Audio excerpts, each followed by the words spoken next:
C'est un patient de 80 ans chez qui on fait un strain du ventricule gauche. Il a une sténose aortique serrée, diagnostiquée récemment parce que c'est maintenant que voilà, on l'amène en consulte. Donc il a une dyspnée d'effort, un angor d'effort et surtout il a une sténose aortique serrée. On voit bien la valve aortique qui est calcifiée, la valve mitrale qui est remaniée, mais le gradient VG aorte est à 72 mm de mercure et son strain du VG, malgré une bonne FEVG, montre qu'il a un strain altéré à moins 11%.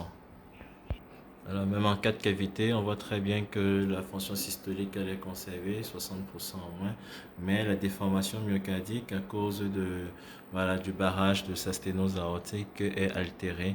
Donc, il aurait une dyspnée d'effort, un angor d'effort, c'est ce qu'il a amené en consultation. Donc c'est tout l'intérêt d'évaluer le strain. En cas de cavité, vous voyez, il y a une bonne FEVG en deux cavités et en trois cavités. Vous voyez la sténose aortique serrée avec un gradient VG aorte de 72 mm de mercure. Il a 80 ans, on fait son strain, on voit la déformation segmentaire, les différents segments, le degré de raccourcissement longitudinal. Et quand on voit son strain en 3 cavités, il est à moins 11, en 4 cavités à moins 10, en 2 cavités à moins 12 et la moyenne est à moins 11%. Donc sa déformation longitudinale est altérée malgré une bonne FEVG. Voilà. Donc on va lui proposer un remplacement valvulaire. On ne peut pas faire du TAVI pour l'instant au Cameroun. On y travaille et voilà. Il a 80. Bon, il n'est pas très pour sa chirurgie cardiaque à 80 ans. On va l'optimiser sur le plan médicamenteux et on le réévalue dans un mois. Donc, tous les patients âgés qui ont une difficulté à respirer, qui ont un angor d'effort, qui ont une perte de connaissance ou ont des malaises vagales, ne pas hésiter à faire un ECG écho-cœur. Et on aurait pu poser le diagnostic plus tôt. Voilà, ça nous aurait permis de l'opérer plus tôt pour garantir sa suivi jusqu'à 96 ans, c'est l'objectif.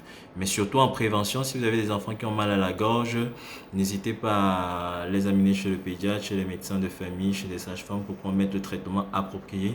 Les angines de gorge, voilà, maltraités ou non traités donnent des cardiopathies rhumatismales, les valvulopathies rhumatismales. Et là, c'est un rétrécissement aortique, peut-être dégénérative, parce qu'il a 80 ans, on pourra plus faire la preuve de si c'est dégénérative ou d'origine rhumatismale. La valve mitrale est bien remaniée, mais le gradient OGVG est encore très bien.